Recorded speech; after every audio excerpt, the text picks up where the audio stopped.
Ni wa kuwasimamia nyinyi, mchimbe kwa uhuru, mchimbe kwa uhalali, maana serikali inayoongozwa na Mheshimiwa Samia Suluhu Hassan inasema mchimbaji achimbe kwa uhuru.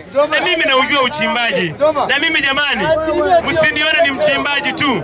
Mimi nimesoma pia kama mlivyosoma nyinyi.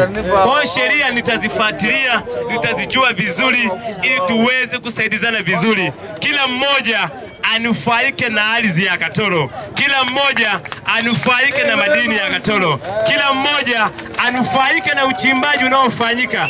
Kama ni kubeba mawe, kama ni kununua mawe, ama ni kuchimba mawe. Hata wale walio na mahoteli humu nao pia wananufaika kupitia machimbo. Kwa hiyo tutamsimamia kila mmoja aweze kunufaika na machimbo. Baada ya kusema haya machache, nawashukuru sana, niwatakia kazi njema. Mimi sina mengi zaidi ya kuomba kula. Asanteni sana.